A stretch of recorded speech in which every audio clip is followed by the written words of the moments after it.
machine-to-machine communication is certainly one of the exciting areas in terms of innovation in wireless. And with me to talk about that is Mark Wells from Procon. And Mark, thanks for joining us here.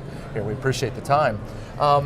What is it about M2M that you find so fascinating, and what's happening in that space? Well, thanks for inviting me. Sure. I find that M2M is just so exciting because we've never imagined connecting 50 billion things together all at one time. I mean, analysts are predicting that everything that we use in their day-to-day will be going on and doing things for us while we go about our life.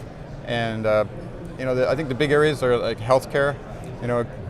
We love to have the 50 billion devices of the world all making sure that we're as healthy as we can be, and if somebody's telling somebody else if we're not as healthy so they can get to us and help us out. And so I think healthcare has a huge potential, and it's a big topic in the United States right now. So I think that's a good way to reduce our costs and to make everybody healthier. So we talk about health, and I think about chronic disease monitoring, those kinds of things.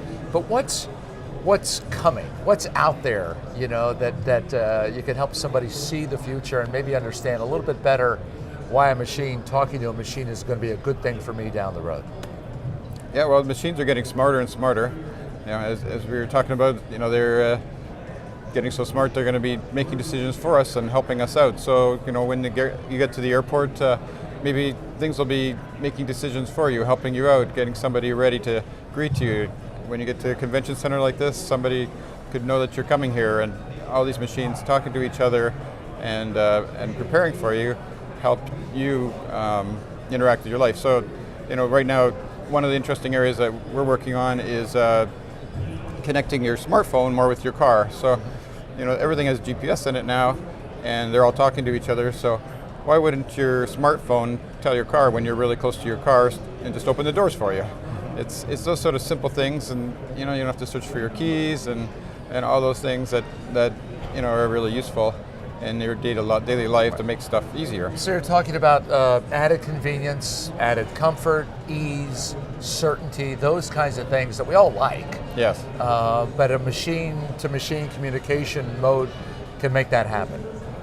Yeah, so it's basically using the internet for, instead of just for email and for looking at YouTube videos, to expanding it to the physical world of everything around us, and having it talk to itself in a way that is helping us, but doesn't get that we don't have to do all the effort. We don't have to type on the computer, and it's using infrastructure that's already there, and so it's basically about creativity now.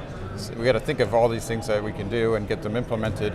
And I can see that in the next 10 years, there's going to be all these new ideas come up that just from creative minds putting together solutions that are already available. There's already people who make wireless connectivity modules. There's people who have the infrastructure to connect everything together. So I think later on we're going to have a talk, and one of the big thing we're going to talk about is to the corporations of America is, don't go build this yourself. This stuff's all been built in Silicon Valley and Washington, D.C. and in New York. Everywhere we have the pieces. So let's just get the creative minds together to make these things work. You're right. That's what it's about, that synergy, about bringing people together. And you certainly do a great job of telling us about what the fantastic future is. So thanks for sharing your time.